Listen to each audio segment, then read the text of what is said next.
Welcome. This is the NBA Live Before Lock show, sponsored by the No House Advantage. I'm Ryan.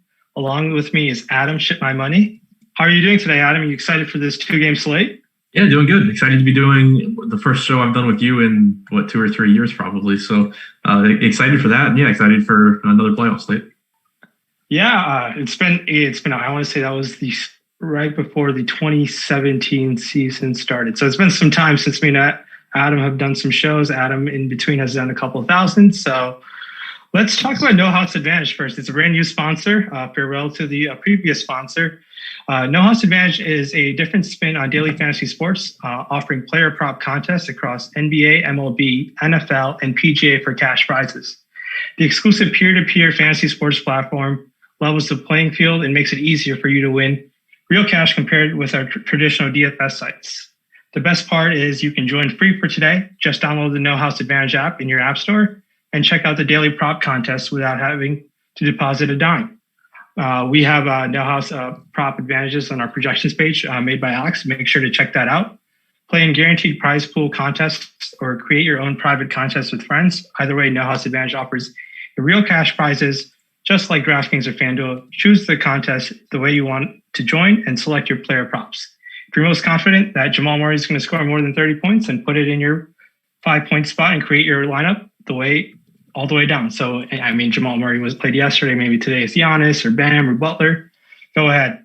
Download the app now, and No House Advantage will match your deposit up to $20 free to play when you use the promo code Awesemo, AWESEMO. That's Awesemo, and refer a friend and get $5 or more after their first deposit.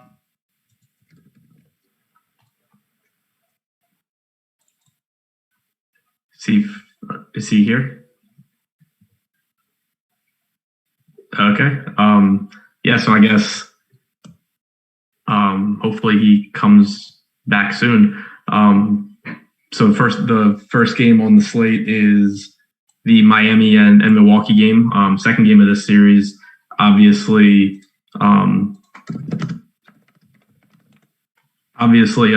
first game didn't go well for Milwaukee. The big news in this game is Eric Bledsoe is questionable. He missed yesterday's game or game one. He's a game time decision here. Bud said that he's trending in the right direction, but that he'll still have to test it out before the game starts.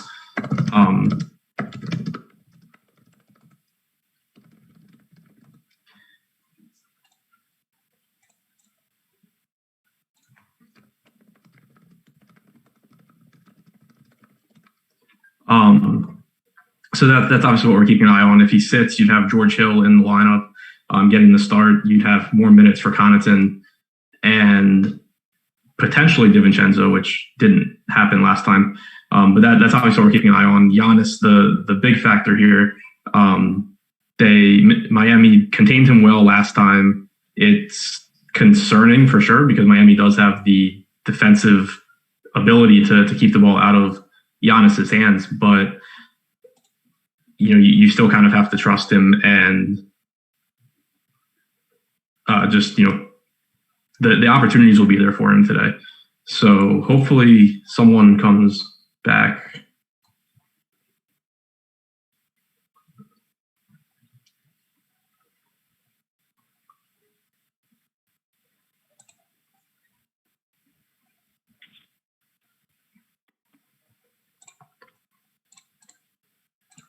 Jordan, is this still live?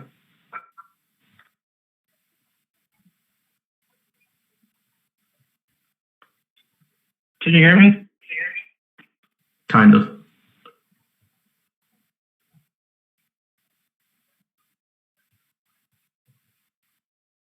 How about now? Yeah. All right. I'm hopping in on the phone, so we're going to do this old-fashioned.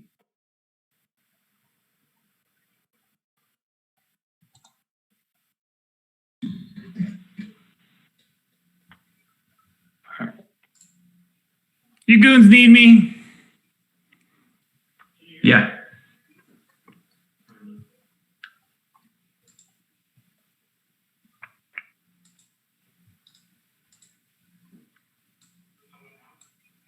Yes. Yes.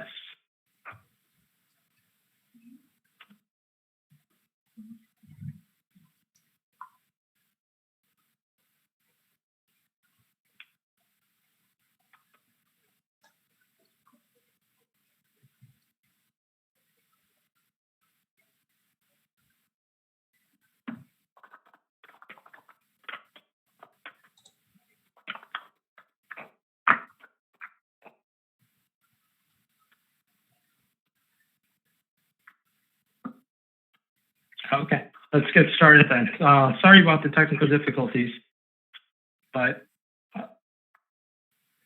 right. All right, so let's start. Go back to the Bucks, and you were talking about.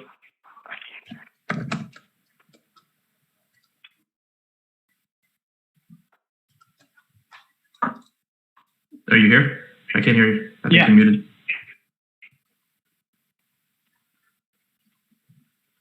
Can you hear me? Yeah, I can hear you now. All right, let's go then. All right, so sorry about the technical difficulties, but let's. I cut off when you were talking about Bam and Giannis and whatnot. So I'll let you go and run with what your final thoughts were. Yeah, I kind of was just starting to get into it, but obviously, the big news we're waiting on there is Bledsoe. If he's in, then you're expecting probably around 27 minutes from him. He would look like a pretty decent value at 5,600, but obviously there is some concern about him through injury. But he would have to take on potentially a little bit bigger role with Miami looking to pack the paint to slow Giannis down. So I would have some interest in Bledsoe if he's in. If he's out, you have George Hill, who was absolutely awful last game, but he did play 36 minutes. He's still 4,300. I think you would go right back to him, assuming that those minutes are going to be there. You had Frank Mason as the first point guard off the bench, but he ended up only playing 2 minutes. And then basically Dante DiVincenzo was the backup point guard and nothing else. So tons of run for George Hill last game. I'd expect more of the same here. Hopefully he produces obviously at a better clip than he did last time. But go right back to the well. Not really interested in Hill if Bledsoe is in. So obviously a big deal there. Middleton, I think, looks like a really good play once again. He played 37 minutes last game. I think that you see his usage go up a bit as a result of Miami looking to slow Giannis down. Should get some more looks from Middleton, which we saw last game. And in general, in games against Miami this year, his usage has been a bit higher than average. Brook Lopez was in a little bit of foul trouble last game, which shaved some minutes off. I think if he's able to stay out of foul trouble, you're probably looking at 32 to 34 minutes for him. So Middleton and Lopez, the two guys from Milwaukee, I like the most at their salaries. Bledsoe or Hill, either one. If they're in, if Bledsoe's in, Bledsoe looks okay. Hill doesn't look very good.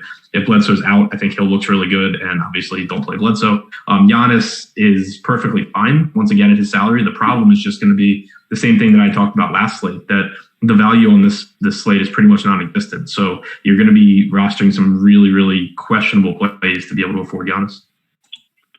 No, I agree with you there, and especially on these 2-game slates, it's the recency bias is through the roof. Let's say Bledsoe's out. I'm really going to be curious what Hill's ownership is going to come in after. I want to say almost half the field got burned last time out.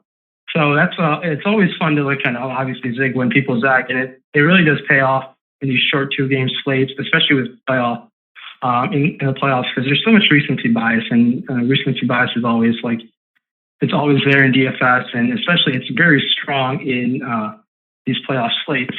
I agree with you. I'm going to like Hill quite a bit if he's real starting. I'm going to like Bledsoe also if he's starting, and barring any Bud minutes restriction. But I feel like the whole rotation is minutes restricted. He just runs like a YMCA rotation. So I don't expect Frank Mason to play this time around.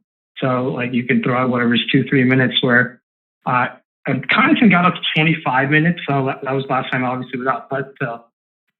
And DiVincenzo. I'm going to like those two guys, obviously, to find to dig for some value and just taking some long shot GPP plays again on the Miami on the Milwaukee side of things. But it's going to come down to that news again, and pay attention to news. I mean, that's going to be another big edge today if there is one. So pay attention to what happens within the next, I want to say, 40 minutes or so. So it's going to really make or break the slate more or less. But in terms of Milwaukee, I'm going to like Giannis again. But it's obviously nice to be able to pay up for him or Harden. But Harden in Game 7, balls to the wall. I'm going to prefer Harden in terms of paying up for the stud. Are you in that same boat?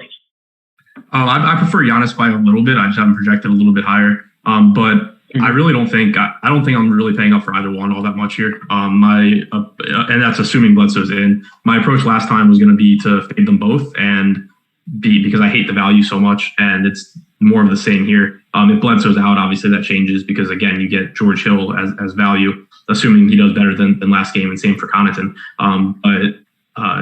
So a lot really depends on Bledsoe there. But I do prefer Giannis by a little bit just because he is the better per minute producer. Obviously, I think that comes down a little bit in this matchup. But I think if you play Giannis over Harden every time that they're about the same price, you're going to come out ahead by playing Giannis. Yeah, it's and obviously I think last time I believe the best lineup in these two games faded both Harden and Giannis. I could be mistaken, but a lot of the top lineups faded them both, and it worked out because Jimmy Butler went apeshit bananas. But are you interested in Jimmy Butler again after he's come out and saying he's just motivated to win on, kill everything? Are you buying this Miami Jimmy Butler and so-called playoff Butler? I've always been a hesitant Jimmy Butler roster. I do think he's a phenomenal defender, but I do think he's a little overrated on offense. But he made me eat crow on Monday. But what's your Jimmy Butler take today, Adam? Yeah, I'm high on Butler. I liked him a lot on Monday, and the salary didn't really move. He's still 8,300. You're expecting around 37 minutes from him, and he's going to lead the team in usage most likely, either him or Dragic. And he's very involved as a playmaker as well. So I think the assist floor is there, the usage is there, big minutes are there, and it's just a price point that I think leaves some meat on the bone because he can so easily really beat the price point. And going to someone like Butler still gives you that, gives you 50-point upside, but you don't have to make the sacrifices that you do by paying all the way up for Giannis and then having the roster guys like, Pat Connaughton or something like that. You can go Butler and then get to, like a Brook Lopez type guy who's just a lot more appealing, I think. So I think I'll be heavy on Butler one way or the other, but if Bledsoe is in, it makes Butler even more just because of roster construction. Yeah, no, that's definitely a good point. Sometimes heading into last game, I was big on Bam. I like Bam again quite a bit. I'm very cautious in terms of how high Jimmy Butler is going to be owned today. Looking at our ownership projections, I'm willing to come in under on the field this time around just to find some differentiation. I mean, like, for example, yesterday, I think Jamal Murray was well over 50% owned in some of the contests. So the recency bias, once again, is just super strong. And looking at it right now, Jimmy Butler comes in top 5 in our ownership projections. So I do expect him to fall right there, but I'm going to be willing to come in just under that today. On other bits and pieces of Miami, Kelly Olynyk is someone who, in facing my the lock in the past, has played extended minutes more than what he did in the previous series.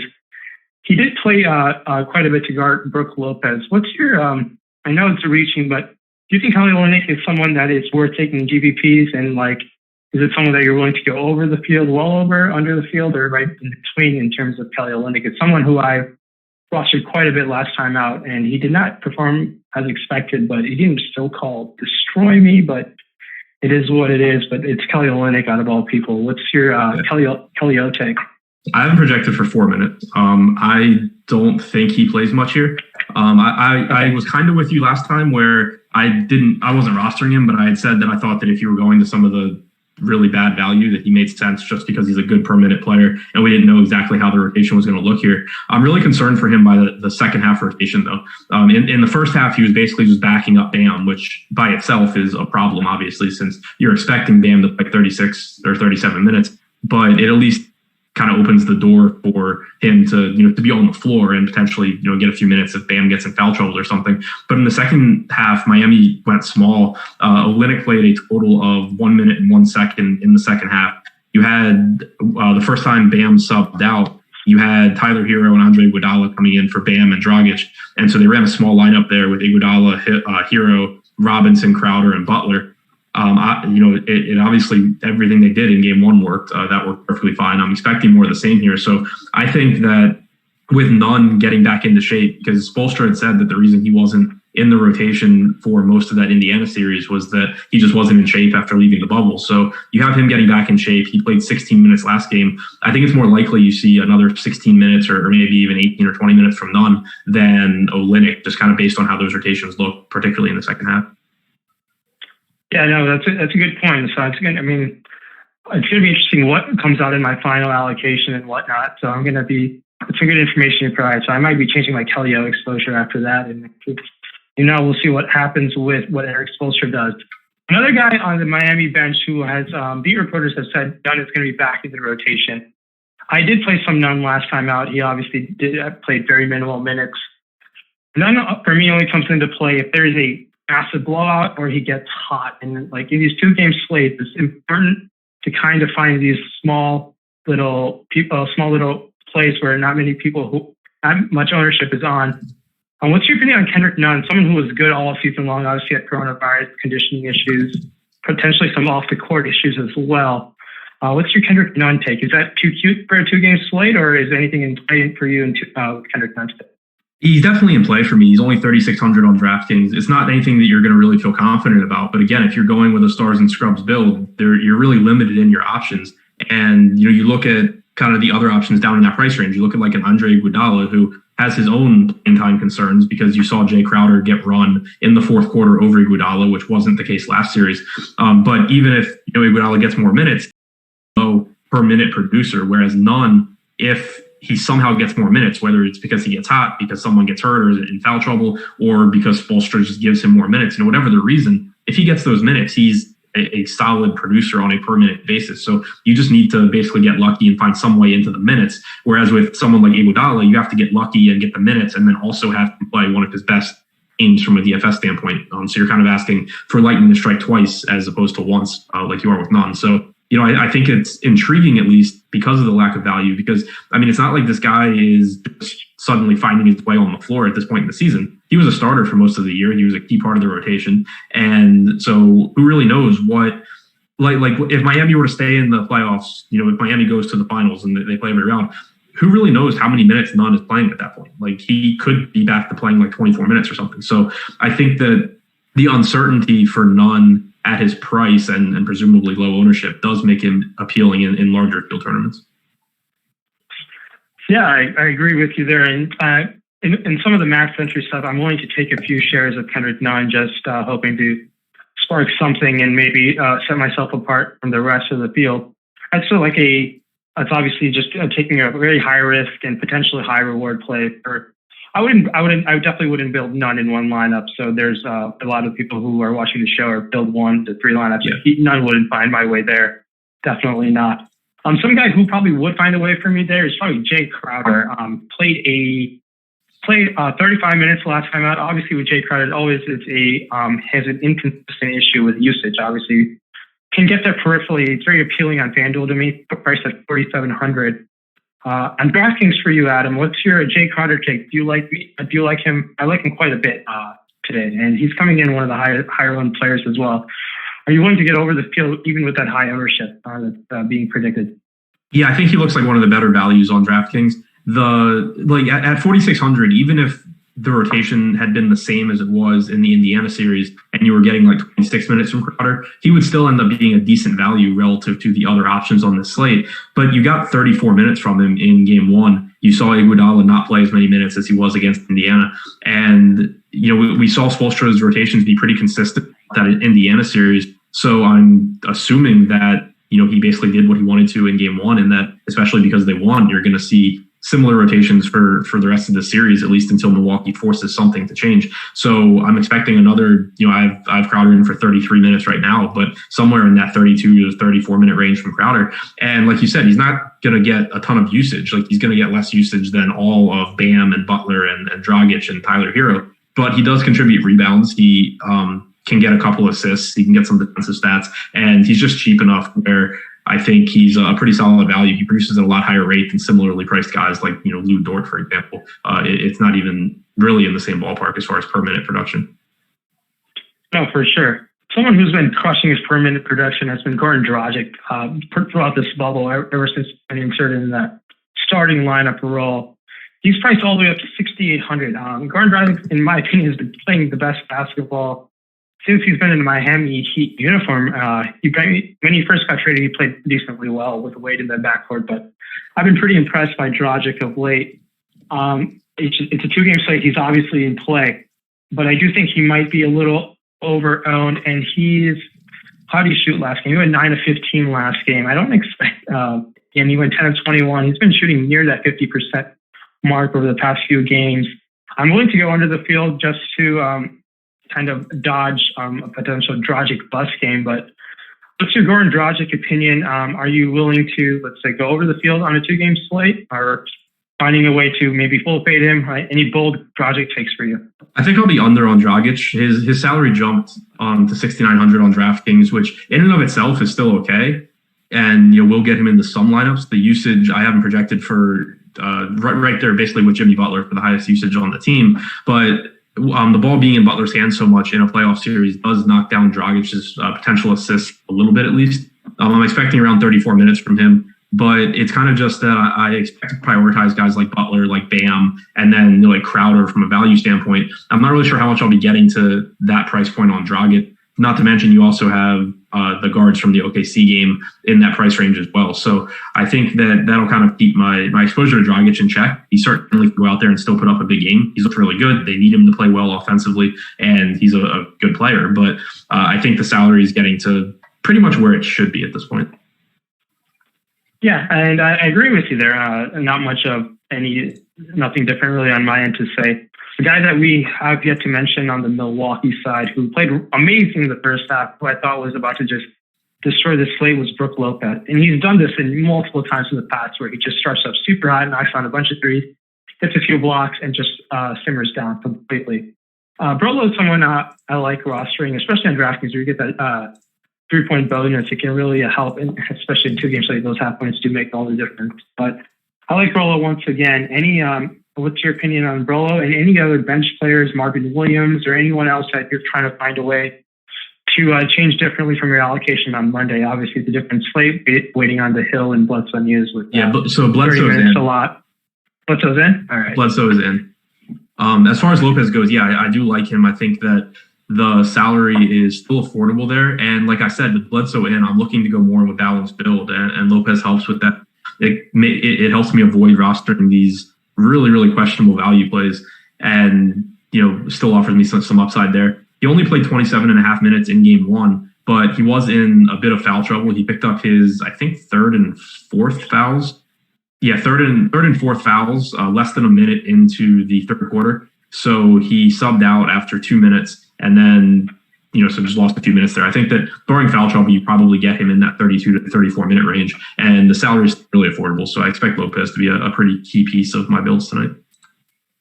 Okay, yeah, I completely agree with you. And any by chance, I'm trying to find some Bledsoe. Is anything else, any minutes restriction, anything that we should be cautious about? Should be a full go? Is your take?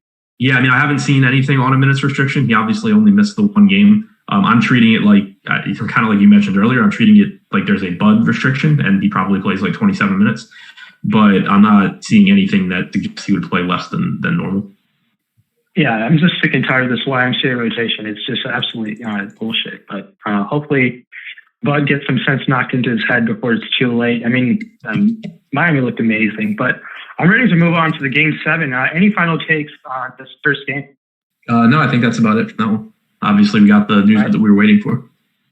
Yeah, and with 30 minutes to go, I do expect Hill's ownership to drop down and Bledsoe to rise up. I don't know how much Bledsoe will be on FanDuel, where it's 5,900. He does make for a very unique balance construction if he's pretty low owned, but our ownership projections still say he's going to maintain some ownership for sure. But on to Game 7, where Russell Westbrook blew it and helped OKC finally win a game, where everyone had seen that tweet all over NBA Twitter. Let's start with on the point guard side of things, and Chris Paul, who turned into the point guard in the final few minutes, played amazing down the stretch, and really probably made Daryl Morey regret trading away Chris Paul. But Chris Paul in Game 7, he's been here before. He's played hard in the Game 7 when he's in the Clippers. They lost that game. He played against the Spurs, that game winner in Game 7. So he has some Game 7 experience. What's your Chris Paul take? I'm a big Chris Paul fan. I'm going to play him. He's going to find a way to be on the court for pretty much the whole time, and he really wants to stick with Houston.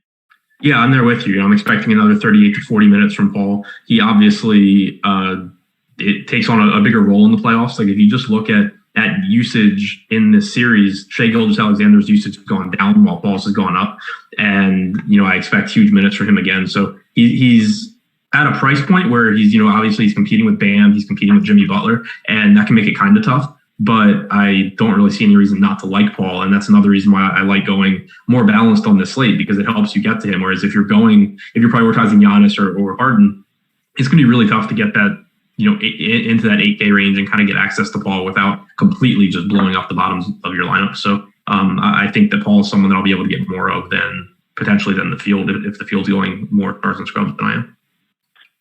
Yeah, the only thing I'm concerned about Chris Paul is if he's going to nut check someone like the whole OKC team has. I'll be really concerned if that happens. But onto another OKC player, it's pretty much been kind of a conundrum in this first round has been Lou Dort, who's always maintained some sort of value ownership. His rotation's been kind of flux the last few games. What's your Lou Dort take? He's priced at 3,700 on shooting guard. He's going to maintain some ownership there for sure. And on DraftKings, he's going to have some ownership, I believe, as well. I'm taking a look right now, but what's your Lou Dort take? Yeah, I mean, Dort's tough because he averages like 0.6 to 0.65 DraftKings points per minute. And you know that Oklahoma City wants him on the floor to try and defend Harden. Obviously, he only played about 20 minutes last game, but he picked up 3 fouls in the first quarter and then just never came back until the second half. So I still think the plan is probably for him to play closer to 30 minutes. Houston will give him open shots. His usage rate for the series is actually up around 20%. Billy Donovan actually said during halftime that they've been encouraging him to take those shots. So for whatever that's worth. But you're not expecting him to make them. He's not a good shooter. And so it's basically just you're hoping to run into some defensive stats or some extra rebounds, or that he does knock down a couple of more threes than you expect. But it's not like he's 33 or 3,400. You're still paying for him at 4K or 4,100. So it's just really tough to see where Lou Dort puts up a salary at that price point that you have to have in your lineups. So it's more of just kind of a last piece in. Like if I have guys that I like and I need to get to that price range, then sure, you have some Dort. But there's obviously the concern is just about his production, but also because they don't have to close with him. My assumption is that they would prefer to close small and leave Dort out there, but they didn't do that last game. You had Schroeder and Steven Adams both in the closing lineup over Dort. So they closed with their normal lineup of Paul, Gilgeous-Alexander, Schroeder, Gallinari, and Adams. That's a little bit different than what they've been doing earlier or in previous games, but it's clearly something they can do. So you're running the risk not only of Lou Dort playing 30-plus minutes and being terrible, but also of Lou Dort playing less than 30-plus minutes, depending on how the rotation goes and how Donovan decides to close. Yeah, I completely agree with you on Lou Dort there. And do you have a take on who wins this Game 7? Do you have OKC or Houston winning in just terms of a watching perspective, like a casual NBA fan? I would lean towards Houston. Probably biased. I want Houston to win. Yeah, I also want Houston to win as well. I do think that next round matchup will be more fun to watch with Houston rather than Oklahoma City. In terms of someone who was very disappointing, who was quite high on last time out, is Shai Gilgeous-Alexander. I'm going to go right back to him again. Any cause of concern on why Alexander struggled last time out, and actually the last 2 times out? He was even more disappointing 2 games ago, but there was a 3-game stretch in the series where he was absolutely phenomenal. Any concern? Have you noticed any different defensive schemes on Alexander and why he's been struggling? The shot volume has gone down. Yeah, go ahead. Yeah, I think the big concern is just the usage. Even in the games where he was doing well earlier in the series, in one of them he had a 29.5% usage rate, but other than that, he was at 16% and 18%. He ran into 12 rebounds in one of those games, 7 in another. He still was getting up mid-teen in the field goal attempts, but then in the last 2 games, 8 field goal attempts and 11. So kind of like I mentioned before, his usage has been down in the series overall, and I think that's in part a result of Chris Paul playing more minutes and also looking to take on a bigger role. Dennis Schroeder playing more minutes as well, who was a higher usage guy than Gilgeous-Alexander. So I think the minutes for him still make him a good play, because obviously if you're getting around 40 minutes from Gilgeous-Alexander, he can pay off a $7,100 salary. And there's no rule that he can't shoot more today than he has, throughout the series. Like he could just play a bigger role. But I think the risk is there. If you're projecting this like it's a regular season game, you're probably projecting Gilgeous-Alexander's usage rate too high, just kind of based on how we've seen the offense run so far. Yeah, and he's priced at 7,100 on FanDuel. I'm currently building my FanDuel lineup, so that's why I've been mentioning some FanDuel salaries. I'll be flipping over to DraftKings in a couple minutes. But yeah, so Shea Gilgeous-Alexander is someone who I like. And right now, him and Schroeder are coming in as shooting guard options that I like a decent amount. In terms of the shooting guard option on Houston and James Harden, what is your Harden take? I like Harden. He's going to take a ton of shots. Westbrook is still limited. There's small concern. I do have a concern where Westbrook might get benched in a game 7 potentially, but maybe that's me being overreactive in what happened in that final possession. But let's talk about James Harden. Do you like James Harden tonight? And obviously, being one of the 2 higher priced studs, he's going to maintain some significant ownership, in my opinion. Yeah, I mean, I obviously like Harden. Like, he's the second highest upside on the slate, I think. But I don't think I'll end up getting to him all that much because, like you said, he's going to get ownership just because it's a 2-game slate and he's James Harden. But I just really like when you run an optimizer, you're going to get a build where you're getting either Giannis or Harden, and you're just getting some really cheap guys that project for 15 points at 3,300 or whatever. And I think you're kind of sacrificing upside by giving away that roster spot. And it would be one thing if that wasn't going to be such a common build. But since it is, I would rather just all my guys in my lineup actually have the ability to get me like 40 or 50 fantasy points. If Harden goes out there and gets 70 or 80, then so be it. I lose today. But I'll take my chances that if Harden hits his projection and goes for like 60 points, I think I can make better lineups without him than with him. And especially when you factor in the ownership. So for me, I'll be going that route, I think. Obviously you're not going to feel good not having the best or second best fantasy producer on the slate, but I feel pretty strongly, at least with how ownership looks and how my builds are looking right now, that I'm going to prefer those lineups. Yeah, I agree with you there as well. In terms of a roster construction point, for me, I just like kind of saving some money on that shooting guard position on FanDuel for those who are playing on FanDuel and finding that small forward is always a conundrum on FanDuel where you gotta have to. It's just like if you want them those points and those raw points come to a big factor in when you want to play Giannis, and he does help you get over the field. But yeah, I mean, Harden can easily find a way. He struggled the last 2 games out, but James Harden in Game 7, he's going to find a way to shoot up a ton of shots, and he's obviously has 80 point upside. But I'll be a little under the field, and I'm a little skeptical right now on FanDuel. I'm a little worried, but it is what it is. It's why we play. Not as valuable on FanDuel either, just because of the scoring. Like, you don't get the 3-point bonus, and you lose the full point for turnovers. So just not as favorable a scoring system for him as it is on DraftKings. A scoring system that's favorable for a Houston player is Robert Covington, priced out 6,300, coming off back-to-back 40-point fantasy games. Played well down the stretch. Chris Paul hit a dagger on him, and he's been shooting a little above his head. 8 of 14, 7 of 11 last time out. I don't expect that to stick around, but Covington's one of those guys who can get there peripherally. He had 8 stocks last game. That will not happen. I don't think so. So what's your Robert Covington take? I like Covington just because he's got his minutes. I do. We're a little up in the air when Jeff Green was playing well, but now they seem to have setting down. Played all the way up to 38 minutes. I haven't projected around the 37-minute mark today. Maybe Jeff Green gets steals a few minutes from him and Tucker. But what's your Covington take? Yeah, I mean, I think that he looks good to me. Like, he's coming off of 2 good games in a row. Like you said, he played 38 minutes last game. His playing time looks a lot more like it was during the regular season and like I expected it to coming into this series. The only real concern that I have is what you mentioned earlier with recency bias. And for most of this series, and obviously Westbrook wasn't in for most of the series, but in general, you've seen Jeff Green take on a bigger role, and it was at the expense of Covington. Now, Covington's had a couple of good games in a row where he's played a ton of minutes, but what happens if Jeff Green gets hot and Covington's not playing quite as well?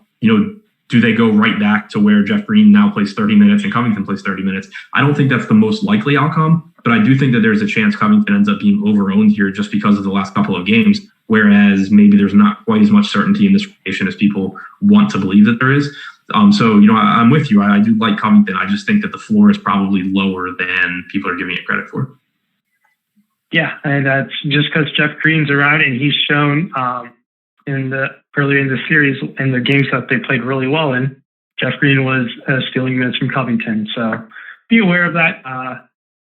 Do you have any rules set up? I know you're always one of the players who are very concentrated on some rules. Are you avoiding the Covington Green lineups today? Do you have a rule set like that? I went max 2 of House, Green, and Covington. I just don't want to be too restrictive on a 2-game slate.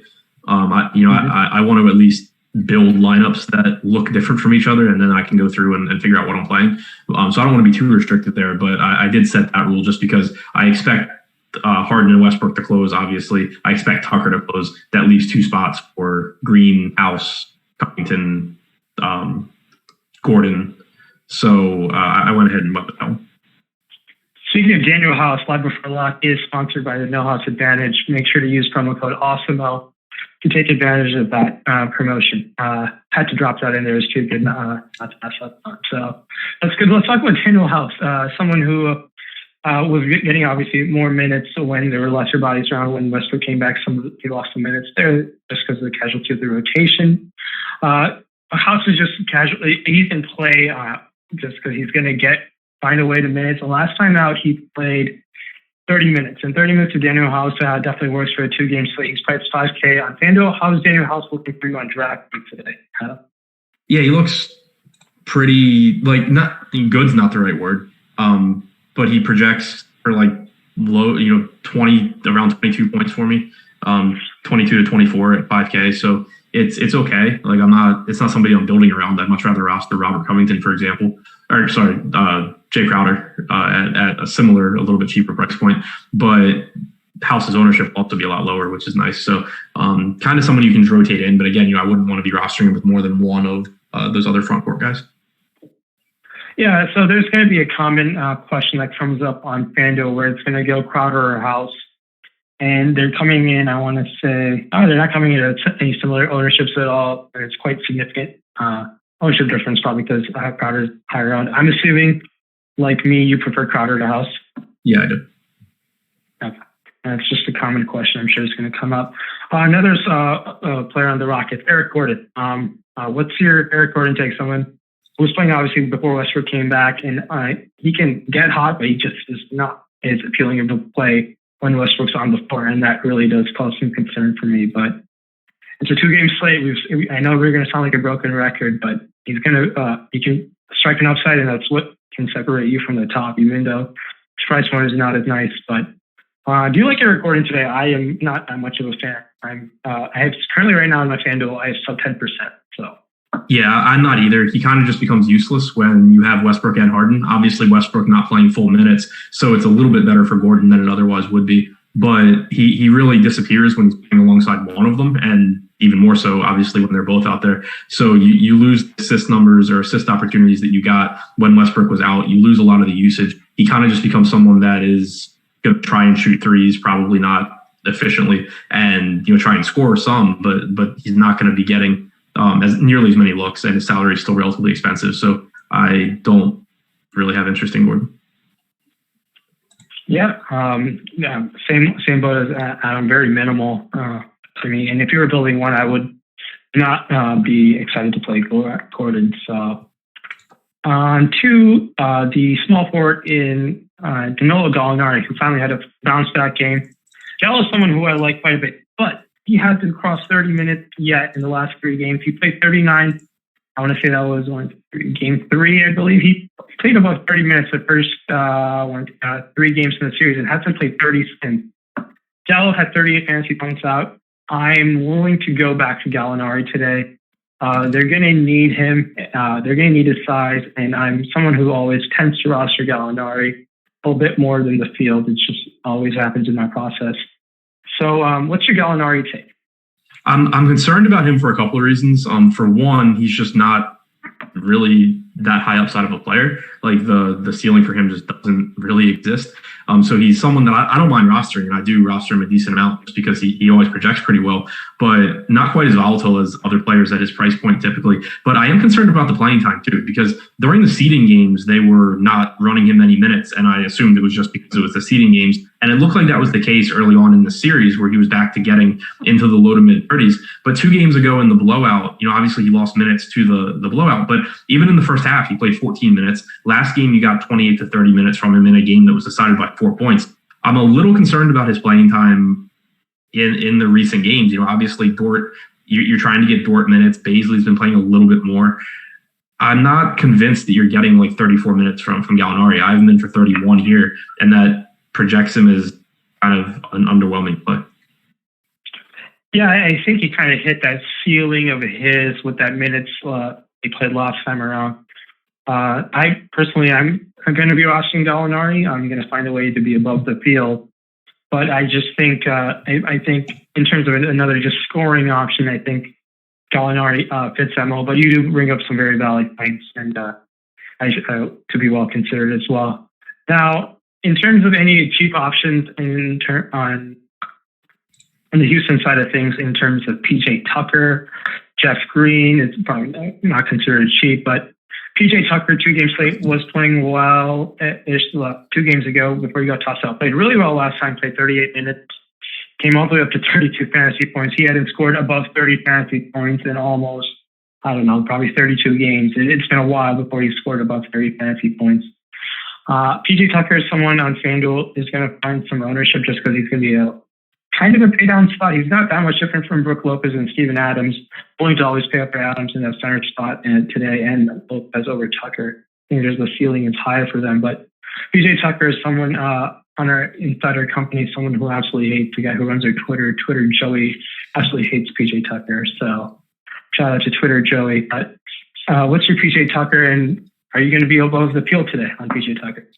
Yeah, so he's not in. Well, he's in some of my top lineups. I'm just playing 3 max stuff today, so I might end up with him in 1 out of the 3. But it's kind of similar to like Lou Dort, where you're not expecting him to do much of anything. He's going to stand in the corner and shoot threes. You're just hoping that the rebounds bounce to him. But the one thing that's nice about Tucker is you do know he's going to play big minutes, barring foul trouble or ejection or what have you. So that's nice, and the opportunity will always be there. Whereas with someone like Dort, who's similarly priced, you have obvious uncertainty about how he's going to produce while he's on the floor, which is the same for Tucker, but you also have more uncertainty about if he even gets enough minutes salary. So I think, the ownership does reflect that. Right now on DraftKings, we have 25% going to Tucker. We have 14% going to Dort. I think that's pretty appropriate. So, but in like a cash format, I don't know that you would need Tucker, or you would want Tucker, but between the two of them, I prefer Tucker just I think he projects a little bit better.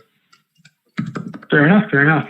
And 10 minutes to lock. I'm going to be running my final DraftKings allocation right now. I think we covered most of this game. I do think some other key points to mention. I'm willing to take a few shots in terms of Darius Bazley. If Houston's going to hit like 33-pointers and whatnot, Bazley's going to get some blowout run. Nerlens Noel will get some blowout run potentially. Hamid Diallo got some minutes Terrence Ferguson's the one who got some minutes last time. I'd still stay away from Terrence Ferguson. Yeah, I think that was just because Dort had 3 fouls in the first quarter. Yeah, so I'd stay away from him. Another thing is, I believe Milwaukee and Miami has a higher over/under just by 4 points. It's 4 points. If you were to game stack a game, I don't know if you're doing that in a 3-game max 3 entry. I've seen a lot of players do that. Are you more willing to game stack the first game or second game today? Yesterday, if you game stacked the game 7, it did not work out for you. I game stacked the first game. It worked out well. But no, I would prefer the Milwaukee game here because I think it's just more conducive to a game stack. Like you look at the salaries and you can get, Bledsoe, Middleton, you can get good players from both sides. Whereas with Houston, if you're getting, let's say, Paul, Gilgeous-Alexander, and Schroeder in your lineup, you're not going to be able to afford Harden, and Westbrook. And so you're basically going to end up with like the kind of shitty wings on Houston that you don't really feel good about playing. So I just think the full game stack makes a lot more sense from the Milwaukee side or Milwaukee-Miami game because you can just get, all of or some combination of Bam, Butler, Dragic, Middleton, Bledsoe, like guys that actually have legitimate ceilings all in the same lineup. That's a good point. And I do try to stick on the game stacks intentionally, but I try to stay away from them. I just feel like a lot of players just solely focus on that.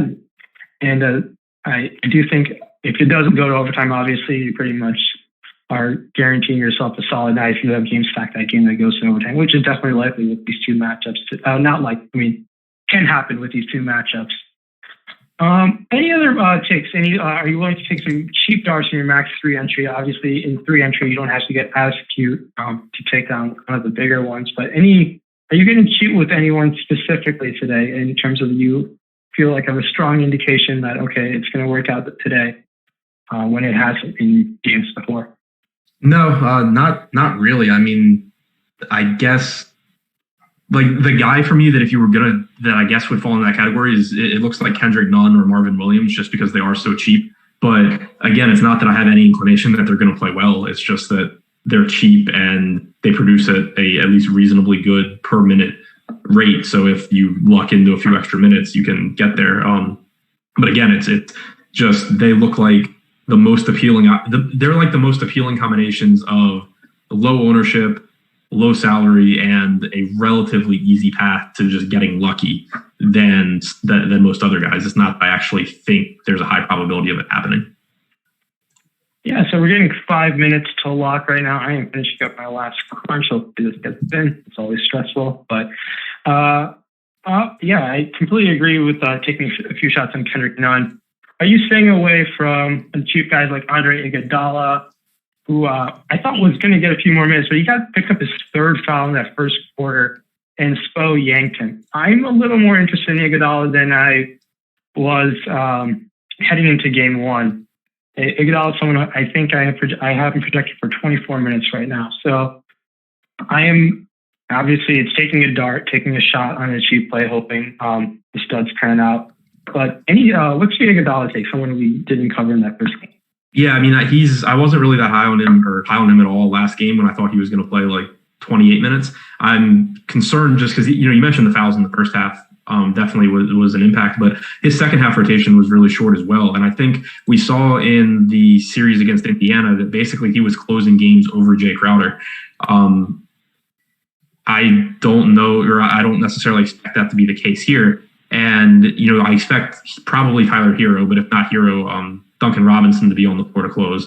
That Dragic, Butler, and Bam are going to be out there. That leaves one spot for Crowder and Iguodala. And I think that it seems like in this matchup, they're going to prefer Crowder. So I'm not confident that you're getting as many minutes for Iguodala here. And obviously, he's a sub 10% usage guy anyway. So you really need all the minutes that you can get.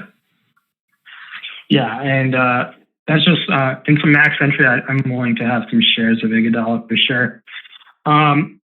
Outside of that, I hope Budenholzer tightens up the rotation, maybe shreds a few minutes off DiVincenzo and Connaughton, but we'll see. He's a little bit, it's been a pain in the ass of late, but going through my final crunch, okay, that's fine. But I think my night pretty much ends if Jimmy Butler does what he did last time out, which I just hope that doesn't happen. Anything that's going to sink you, or do you try to when you're doing 3 max, you try to kind of hedge your allocation, or do you go pretty strong one way or the other? Kind of depends on the player. There's definitely some guys that if they end up in the 3 lineups I play, I'm perfectly fine with it. Others, I'm not. I'm not going to have. I'm going out of my way to make sure I don't have Dort and Tucker in all 3 lineups, even though they're kind of in my top ones. I'm making sure that I don't have them in all the lineups. But if it's someone like Paul or Butler, I'm fine with just having him everywhere. Yeah, I think someone who really struggled last time out and struggled against some people who are box score watching, it's probably Duncan Robinson. I only had one good game in the bubble against Milwaukee. I could be mistaken, but Duncan Robinson's someone who I saw at Michigan, and I never expected this to happen, to find himself spot in the league, but here we are. But outside of Duncan Robinson, he can really get hot, but I don't see anyone else in the Heat side of things that I'm really looking forward to get over the field than I did last time out. I'm not sure if we really touched on it, but I do like Tyler Hero. Okay, yeah, go ahead. I just think that we talked about Olynyk's minutes kind of disappearing in the second half, and if that happens, if that is going to be what they do going forward, I think you get back over 30 minutes for Tyler Hero, and he's cheap enough, someone that can really catch fire. So I do have some interest in him. Yep. I'm down to this final minute. How's your adjustment been to doing live before lock? Because you usually used to do the deeper dive show. It's probably not fun, and I'm going through it right now, and I can only pretty pretty stressful. I was on live before lock when DeAndre Ayton missed his coronavirus testing, and you could just literally see me on stream just like get my soul snatched out. It was not fun. So hoping everyone took their coronavirus testing now, but just under a minute left until lock. So let's get this in. Do you have a rooting interest in the first game? Yeah, I would rather Milwaukee win. Okay. I'm definitely concerned about how good Miami look, though. Miami looks really good. And I do think they're overperforming. Maybe this is like for real, but I don't know. We'll see how today pans out. But Jimmy Butler just played amazing. That's probably his best playoff game that I've ever seen him play. He had some few good ones in Chicago when D-Rose left, but not as good as that one. All right.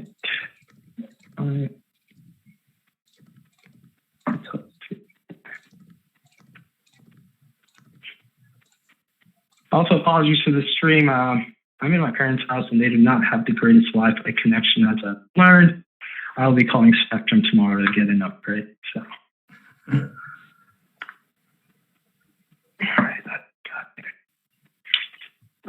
Adam, have you played on No House Advantage yet? I have not. I have not either.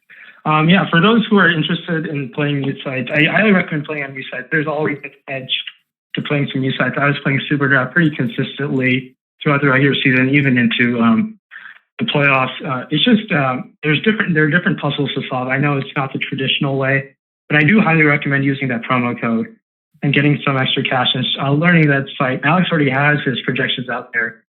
We'll be, I'm sure, in shows going in, we'll be focusing specifically on some No House Advantage plays for sure, as they're our new sponsor. Make sure to check them out. But I thought they'd say there's, I thought it'd be similar to like one of the other sites that messes around with props, but a little different. So definitely recommend checking that out. But other than that, Adam, anything else as we have hit lock and any ownerships that you see that stand out to you or anything? Haven't pulled it up yet, so about to just get started on baseball. All right. I will, on that note, with baseball 30 minutes out, I'm sure we will hand that over to the baseball lock. Are we doing baseball lock as well? Yeah, there's a show right after. Okay. All right. Thank you, everyone. Apologies for the technical difficulties. We'll catch you next time.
All right,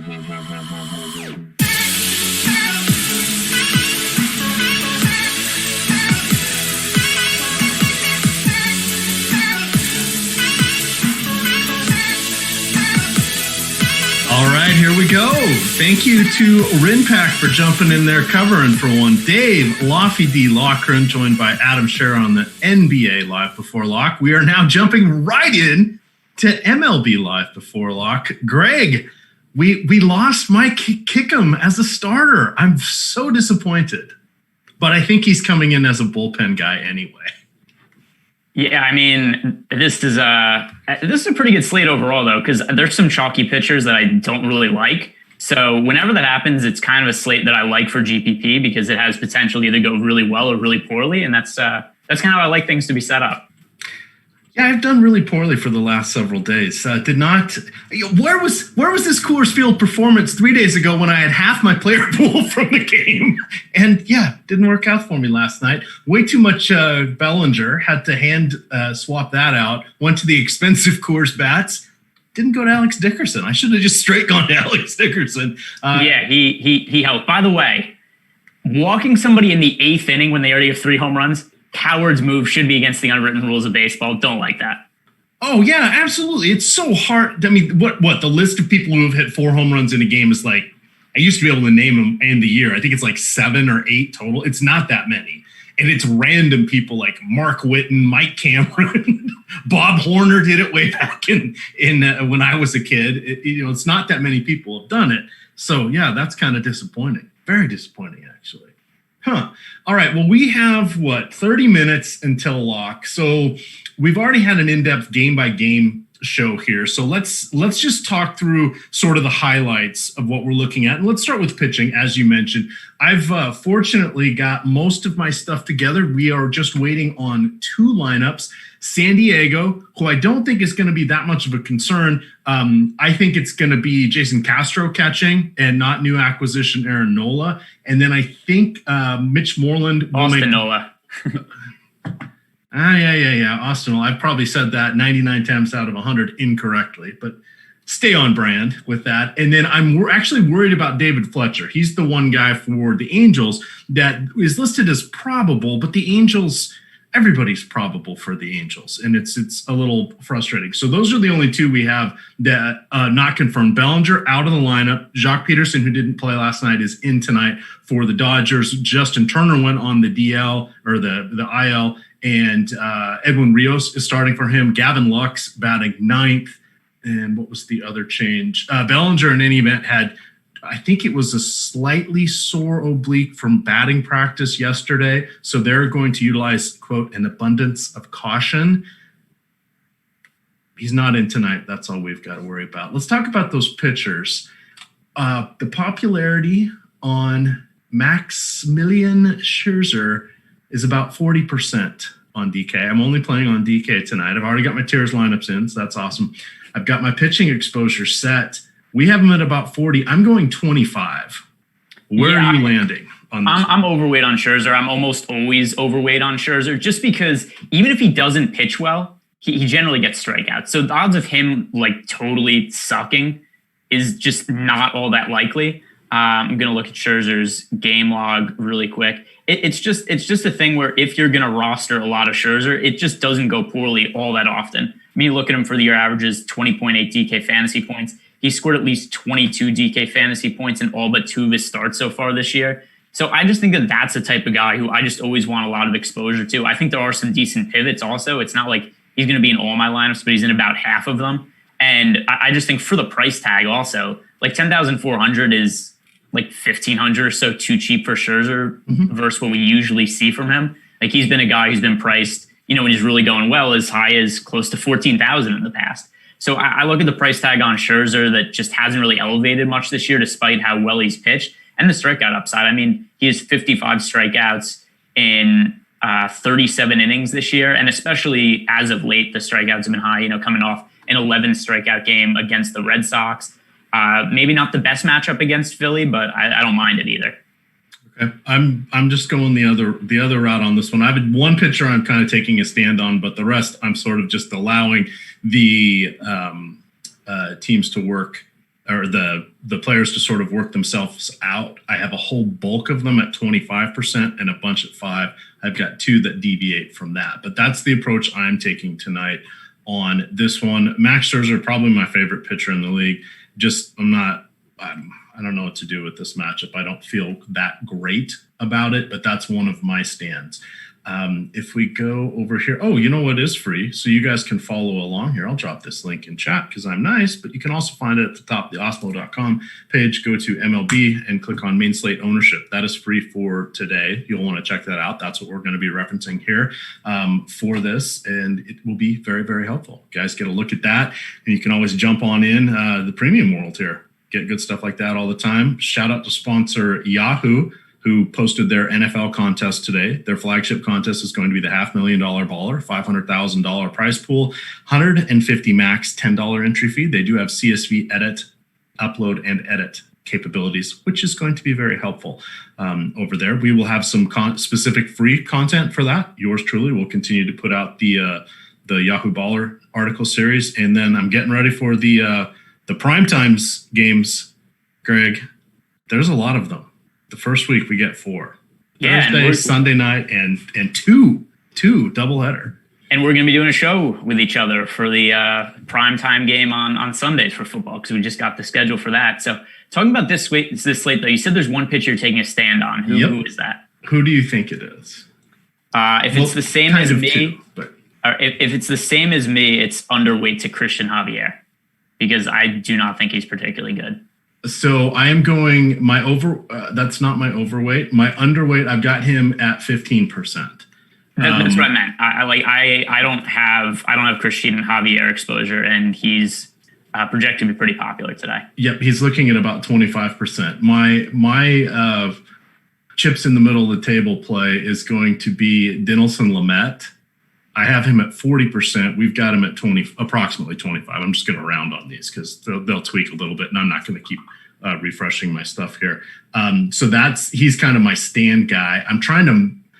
I guess I'm going a little higher on Walker Buehler. I haven't actually hit crunch yet, so we just do have that Angels lineup. We'll talk about that in a second here. I haven't hit crunch yet because I was waiting for these last couple lineups, but now I have a good idea of what I think the Dodgers or what the Padres are going to do. So I'll start crunching here. I've set up my percentages with most of what I'm looking for as well. So I was trying to get ahead of the game today so we could completely focus on all of this fun stuff here. But for me, my other stand is, where's the young kid? Tristan McKenzie. I thought I was going higher than the field. He's up to 28% now. I've got him at 25. So I've got most of my guys at 25, a whole passel at 5. I'm just curious to see who pops and who comes out on this. But Charlie Morton, a little concerned about his pitch count. He's lost velocity on his fastball. He's just coming back off the injured list. Zach Wheeler, where the hell are the strikeouts? I'm not terrified by the Nationals, but we know who's going to produce if they do well. And I like Turner, Soto, and Asdrubal Cabrera. 5% Joe Musgrove, I need the savings. 5% Ronaldo Lopez. Again, I need the savings. He is 8th most home runs since the beginning of 2008. He does have strikeout upside, but this is a tough ask for him to go against the Twins. Spencer Turnbull has not allowed a home run yet this year. I've only got him at 5%. I think that's smoke and mirrors. Mike Kickham, cheap. He's not drawing the start. I think he's just the answer SGM's question. He looks like he's going to be coming out of the bullpen. Intriguing story for him, Greg. He has not pitched in the majors since 2014. He's still a rookie because he hasn't hit over 45 days of service in the bigs or 50 innings. He has 30.1 career innings pitched. He has been in the minors for freaking ever. He's like the Crash Davis of pitchers. He's not getting the start. So sad. It's another guy who has taken a long and winding road to get to the majors, who has spent 7 years in the minors, is trying to start. And I've lost my notes. It is Meyer, something like that. Let me get back here. It is while you're doing that, Robinson Lear. And I think that he's probably not very good. And the implied run total for that game is going to echo that a little bit. Yeah, he's going to go about pitchers. 1 inning is the first guy. And the second guy, if it's Kickham's going to go about 2, maybe 3 at the most. So I think we need to talk about Christian Javier a little bit because he's projected right now to be the 3rd highest owned pitcher on the slate. And it's a good spot for him to be sure because the Rangers don't have a good offense. They have a 63 WRC plus against right-handed pitching, a 22.5% strikeout rate. So I get the matchup, and Christian Javier has great strikeout numbers in the minor leagues. Here's my concern with him so far in the big leagues. He does have a 3.77 ERA this year. That's fine. The Astros also have always been very good at developing pitchers, and they seem to get the most out of everybody. But, I mean, you look at some of the peripheral stats, 5.15 FIP, a 4.75 xFIP. He's really buoyed by, he has a 194 BABIP and an 85.6% left on base percentage. And then you look at some of the projection systems and what they think about Christian Javier. And he's projected to have a 5.75 ERA by Zips this year. He's projected to have a 4.98 ERA by Steamer for the rest of the year. So I don't necessarily hate anybody that wants to roster him, but I'm just looking at some of the pitchers priced around him. Like you said, you like Lamet, Walker Buehler, Max Scherzer. Like, these guys are only $1,000 more expensive than Javier, and I just view them to be such superior pitchers and just way higher baseline of fantasy points that I lean to them as stronger options. That's the reason that I don't have Javier in my player pool. I don't think it's impossible he pitches well. And I mean, if he ends up being the highest scoring pitcher on the slate, then I'm just kind of shit out of luck and I'm going to get crushed tonight. But I don't mind that. Like, I think it's such a more prudent move to get exposure to guys like Max Scherzer and Walker Buehler over Christian Javier, just because they're such better pitchers. So what do you think about two other pitchers that I think we need to touch on, Jose Barrios and Walker Buehler, because those are also two of the more popular plays on the slate, although Walker Buehler actually has less ownership than I expected him to in terms of projected ownership. So what do you think about Jose Barrios and what do you think about Walker Buehler? What do you, so my thought is, so we've got Barrios about 25%. I'm going at 20. Kind of talked about it with Terry on the overnight show, the Early Bird podcast. This is a season I thought that this would be perfect for Barrios. He would come in every 4 or 5 days, go 4 innings, just throw the lights out, get a bunch of strikeouts, and be done. He's actually going more innings per start now than when he did when he was attempting to be a starter over the last 2 seasons, which is like, okay, what's really changed? Not a whole lot has changed. He's still relatively young. This could just be everything developing and coming together for him. This is a really, really difficult lineup to go against. The White Sox have one of the best 1 through 9 group of hitters. So for me in this spot, I got him at 20%. So basically I'm matching the field here. It's for that strikeout upside. And rather than going lower on him, I'm going a little bit lower on Scherzer, just because I want that savings to go towards bats. I'm going to hit crunch here in just a second, see where I'm coming in. So I feel tepid about him. If this were other matchups, like there are about 10 other teams where I would be looking at this price point and I wouldn't be alone, and we'd be talking about him being 45%. And do we want to go that high with him? Right. So for me, I'm just kind of matching the field. I have a feeling you're feeling stronger with him than that. So I like Barrios number one, I like Barrios because of the price tag. He's only $7,900. That's a little bit too cheap. I'm about even with the field on Barrios. The other thing with the White Sox is they do have a good offense, but they're much better against left-handed pitching than right-handed pitching. So against righties, they have a 107 WRC plus, and they also have a 25.6% strikeout rate. So there's not many teams in baseball that are striking out against righties at a higher clip than the White Sox. And Barrios is a pitcher, I'm not even sure if I've rostered him once so far this season, but he has a career-high 9.75 strikeouts per 9 innings. He's going up against a team that strikes out a lot against righties. So I just put 2 and 2 together, and I think that he's somebody worth getting exposure to because of the price tag. If he was at his normal like 9,900 price tag in this matchup, he wouldn't be in my player pool. But because he's 7,900, I'm fine with getting exposure to him.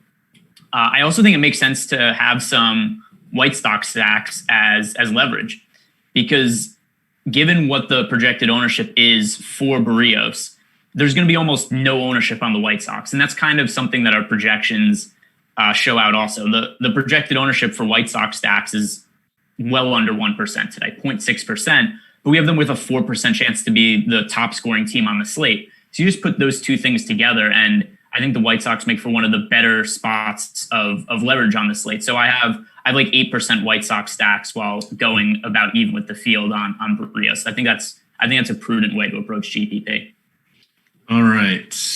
And then your other guy, Walker Buehler. So we do have that lineup here. No Fletcher, as I figured, but it's Shohei Ohtani leading off. That I did not see coming. But you've got Ohtani, Trout, Rendon, Upton, Pujols. Sorry, I crossed LA teams there. Let's talk Lamet. My apologies. You've got Pujols, Anderson Simmons, Joe Adell, Ben Boom, and Luis Rengifo.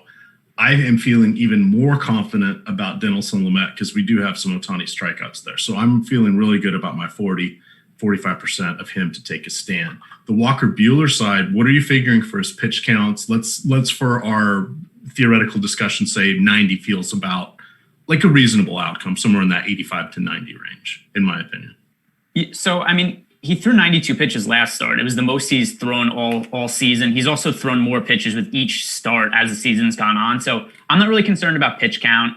If I'm concerned about anything with Walker Buehler, it's performance because he generally hasn't pitched all that well this year. However, you look at the Diamondbacks lineup today and it's terrible. The Diamondbacks lineup is not good. And as is, this isn't really a good offense this year. And it's also a team that's kind of starting to tank, right? I mean, they traded away Starling Marte. It looks like they're, just kind of punting the rest of the season. And I mean, as is, they have an 89 WRC plus against right-handed pitching. So Walker Buehler, here's why I prefer him to Dinelson Lamet, and then you could talk about Lamet after. First, Lamet's projected for a little bit more ownership. If the ownership was different between them, then I think there'd be reason to roster Lamet. But if I just look at 40% for Scherzer, 23% for Lamet, and 20% for Buehler, I think that Buehler makes for the best play relative to ownership in that group because it's a really easy matchup against the Diamondbacks. Walker Buehler's still a guy who I view as one of the most talented pitchers in baseball. And after a slow start to the season, 35 DraftKings points his last time out, 11 strikeouts to no walks, 92 pitches. So I think that that's something we don't really have to be concerned about anymore going forward. And just the matchup, the price, and the ownership, it all kind of lines up for me. So it looks like I'm going to double the field because I'm going 25% on Buehler. So I guess that's taking a stand. I'm surprised the field's not going 25%.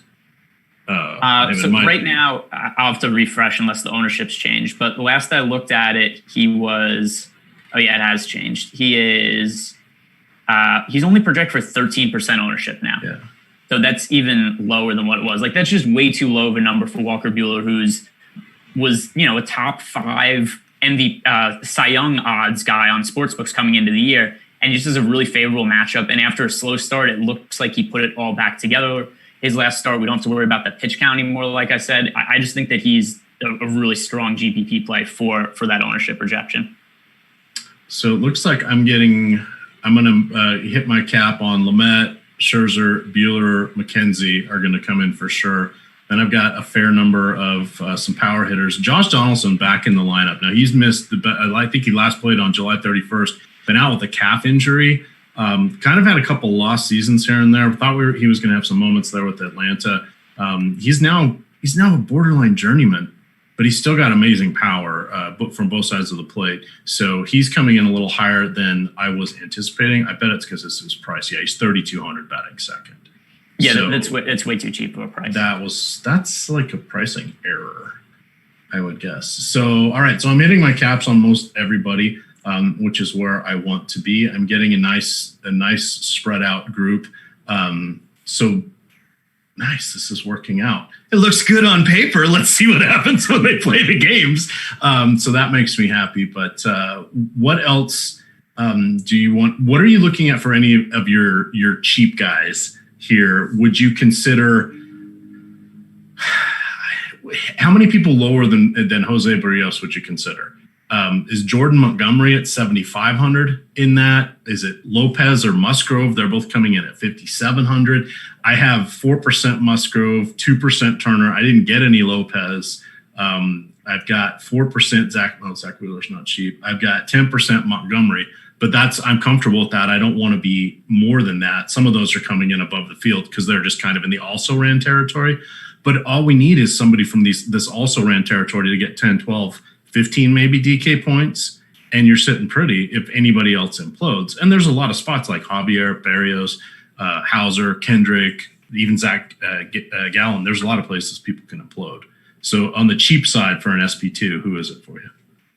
I rostered some Tristan McKenzie. In general, though, I kind of paid up for pitching. I have Scherzer, Barrios, Buehler, some exposure to Lamet and Gallen. beyond that, I just don't have significant exposure to anybody. I thought this was a slate where there was some cheaper offense. There's no Coors Field game on this slate. So it was easy enough for me to just kind of get in the expensive pitchers and then go a little bit cheaper at offense. Because even some of the higher projected offenses on the slate have cheap enough hitters that you could stack them, fairly comfortably. And that I totally agree with. And that was my approach for a lot of years. This year, I'm just dispersing the pitching. It's been painful. Last night I was sort of kicking myself. I ended up with like 45% of Framber Valdez, and he had that horrible first inning, and then he battled his way back and ended up with a decent outing. Last night I had checked before I went to bed, had 6 innings and 7 strikeouts or something like that. That reminded me that when you go super heavy on a pitcher, you can go sideways in a hurry. And then the other interesting thing that we saw when this doesn't work out is if literally everybody hits, which 2 nights ago, we saw all those phenomenal pitching performances. Nobody really busted. Everybody was just doing phenomenally. And I wasn't differentiated enough there. And let me rephrase that. The way I build out my lineups, I need pitching carnage and chaos, and I will do well. If that doesn't happen, I get hammered. I'll lose 70 to 90% of my buy-ins, and that's what's happened the last 2 nights. So, back on the horse, coming at it again, we'll see what happens. But it's interesting to see now that I'm getting more and more of a sample size of doing it this way. I can kind of get a read on how the night's going and how it should impact me. So I need more of those disappointing.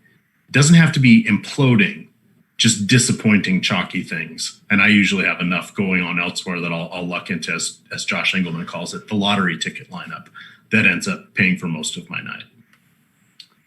So let's talk about some of the offenses first. Since I like the expensive pitching, there's a couple of individual cheap hitters that I have a decent amount of exposure to that just make it really easy for me to get up to those pitchers. One of them you already mentioned, Josh Donaldson, 3,200 at third base. That's way too cheap for him. I think he's a really good one-off and a good part of twin stacks. The other one also, Steven Souza Jr. is batting 5th for the Cubs, and he's the bare minimum price on DraftKings. So just because there are guys like that exist on this slate, it's really easy for me to get up to Scherzer and Buehler together in lineups. Okay, I didn't even think about asking you about that particular combination. That's definitely a solid one to go with. Yeah, I didn't. Wow, there are just a lot of cheapies here on DK. Yeah, so that's one of the other reasons too that I was building lineups. I was like, do I really need to save money with some pitcher who I'm hoping gets 15 DraftKings points, or do I just throw Steven Souza into a bunch of my lineups at min price, already in a good spot, already a hitter that I think has a lot of upside, and then just make it so I can get a lot of floor from the high end pitching options. All right, so looking at DK, here's everybody. Let's just pick 3,700 for a quick look and less. So let's see. Players I would really consider. Adam Eaton, 3,600 batting 5th against Zach Wheeler. Brock Holt, 2,100 against Zach Wheeler. You've got Jay Bruce, 2,500 on the other side going against Scherzer. We know Scherzer allows those opposite-handed home runs because he's going to pound the strike zone and strike everybody out. But if there's one mistake, Jay Bruce can get to it for a cheap price. You mentioned Souza at 2K even, batting 5th. The entire Pirates team is below 3,700, so giddy up. Ke'Bryan Hayes got a home run last night in his first Major League game. His dad, Chuck Hayes, I think third baseman, if I remember correctly, once upon a time. Another fantasy also lifetime. A power forward for the Rockets, but a different player. Charlie Hayes. Thank you. Yes, you are. We are both correct if I say Charlie Hayes. Manny Margot, 2,600 against Montgomery leading off. That's a cheapie. Basically the bottom half of the Atlanta offense, the bottom half of the Boston offense. Oh my God, the Boston offense, 24, 27, 25, and 24. There's your super cheapies going against garbage Robbie Erlin. Yeah, you're absolutely correct. I'm now upping my Scherzer a little bit because I'm not going to suffer for bats, and I'm going to let you talk. Go ahead. The Cubs Pirates game is in a rain delay. I'm looking at the weather right now. It doesn't really look anything too threatening. This isn't going to change my exposure at all. I'm just trying to bring up the weather report. I mean, it looks like 10% chance of rain for the rest of the night. I know we've seen some odd weather situations this year. So if you're somebody who's super weather adverse, then maybe that's reason to make pivots. But for me, I'm not going to make any changes based on that information. But I think it has to be brought up that game is going to start in a rain delay. And it does look like it's drier later, hitting on a couple of the people that we follow for DFS. Whether the delayed start probably is going to help it out. So I'm not going to curtail my ownership in these games. All right. So just a few minutes left. I think we should probably hit on our favorite stacks just in the couple minutes in case anybody's trying to make lineups real quick. What are the teams you have the most exposure to? Atlanta, Minnesota, Boston, San Diego, and Cleveland. So I also like Atlanta a decent amount. My favorite stack, though, is the Cubs. And a lot of it is because of how cheap Steven Souza is batting fifth. Then we also have Ian Happ leading off at only 4,000. He's been terrific this year. And a lot of power upside. 4,000 for him and a leadoff in this spot is too cheap.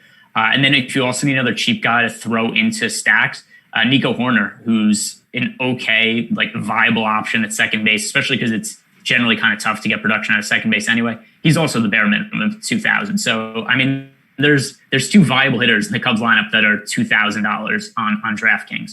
So you really could put in those two guys with any three other Cubs hitters you want, with any pitchers you want.